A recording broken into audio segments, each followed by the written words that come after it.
안녕하세요. 신영철입니다. 달빛도 없는 깜깜한 밤에 산길을 홀로 걷고 있다고 한번 상상해 봅시다. 네, 약간 섬뜩하죠? 예, 이때 앞에 뭔가 휙 하고 지나갑니다. 어떻게 되었습니까? 네, 깜짝 놀랐겠죠? 아이고 심장이야. 왜 놀랐을까요? 무슨 생각이 들어서 놀란 것일까요? 혹시 뱀일까? 아니면 강도일까? 예, 정답은 그냥 놀랐다입니다. 예, 이유가 없죠. 그냥 놀라는 겁니다. 왜? 살기 위해서죠. 생존을 위해서는 일단 놀라고 봐야 합니다. 그래야 온몸에 힘이 들어가고 혈액이 증가되죠. fight, 싸우거나 flight, 도망가거나 둘 중에 선택을 할 수 있기 때문입니다.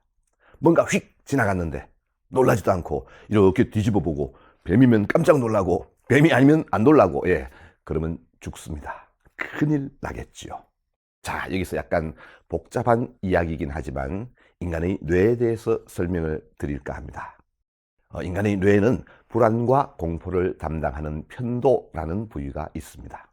외부에서 어떤 자극이 들어오면 모든 자극은 뇌의 시상이라는 곳으로 갑니다. 여기서 편도에 신호를 보내면 깜짝 놀라게 되는 것입니다.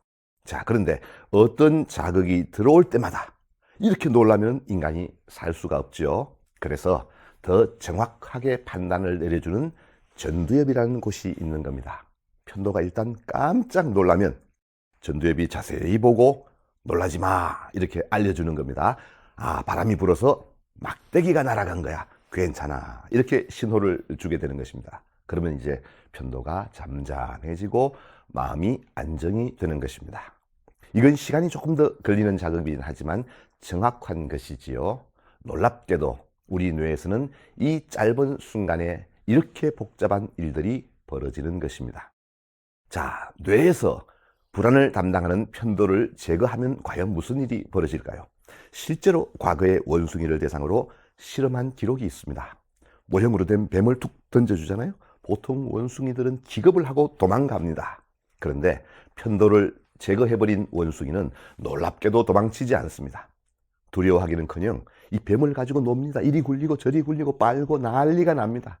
이게 진짜 뱀이었다면 여러분 어떻게 되었을까요? 그래서 생존을 위해서 불안, 두려움, 공포 이런 감정은 필수적이라는 이야기입니다. 자, 그러면 불안과 긴장 이런 것들이 단순히 인간의 생존에만 영향을 미칠까요?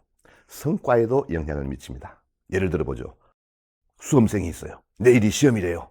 오늘 마음이 편안하고 하나도 불안하지 않아. 어떻게 되었을까요? 볼 것도 없습니다. 푹 잤겠죠. 자, 100m 출발선상에 서 있다고 한번 가정해 봅시다. 긴장되죠? 왜요? 총소리를 듣고 빨리 뛰어나가기 위해서입니다. 근데 하나도 긴장이 안 돼. 출발 총소리를 듣고도 반응이 느리겠지요. 자, 그럼 반대로 너무 긴장이 높으면 어떻게 될까요? 온몸의 근육이 굳어버립니다. 이 경우도 결코 빨리 반응할 수가 없습니다. 적절한 긴장과 불안, 즉 적절한 스트레스 상황에서 우리는 최고의 능력을 발휘할 수 있는 것입니다. 자, 불안, 두려움, 공포 이게 꼭 필요한 감정이란 건 알겠는데 이게 좀 지나쳐서 괴로운 사람들이 있습니다. 꼭 필요할 때만 놀라고 평소에는 멀쩡하면 좋잖아요. 근데 이게 안 됩니다. 10 정도만 불안하면 될 일을 100을 걱정합니다. 한 달 후에 있을 일을 미리 당겨서 걱정합니다. 일어날 가능성도 거의 없는 이런 일을 가지고 밤새도록 끙끙 앓습니다. 이러니 잠인들 제대로 자겠습니까? 자율신경 가운데 교감신경이라는 것이 있습니다. 이게 높아집니다. 그러니 늘 흥분 상태에 있게 됩니다. 긴장이 높으니까 소화기능이 당연히 떨어지죠. 목뒤도 뻐근합니다. 기운도 없어요. 왜?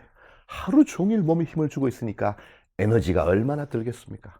똑같이 새끼밥을 먹고 그렇게 용을 쓰니까 피곤할 수밖에 없는 겁니다. 이게 불안과 긴장이 높은 사람들입니다. 정신의학에서는 이런 경우를 불안증 또는 불안장애라고 합니다. 여기에는 여러 가지 유형들이 있습니다.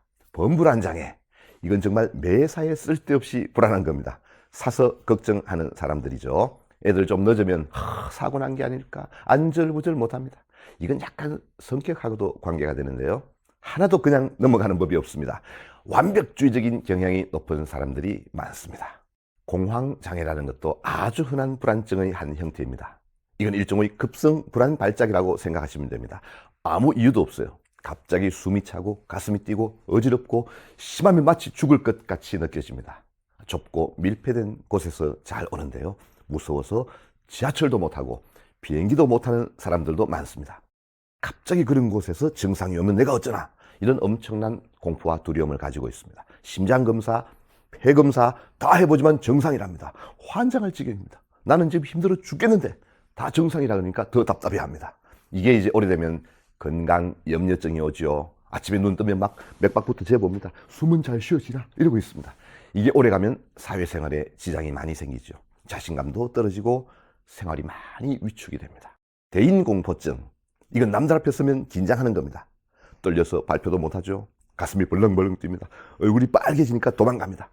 학생 때 많이 생기는데요. 이것 때문에 사회생활에 지장을 받는 사람들도 꽤 많습니다. 그 외에도 강박증, 지나칠 정도로 괴로울 정도로 확인하고 반복하는 것, 대표적인 게 이제 결벽증 같은 건데요. 이거는 깔끔한 성격하고는 달리 본인도 괴로운 겁니다. 요즘처럼 큰 사건, 사고가 많아지면 외상 후 스트레스 장애 많이 생기죠. 큰 사고 후에 악몽도 꾸고 깜짝 놀라고 자꾸 그 생각이 떠올라서 괴로운 것입니다.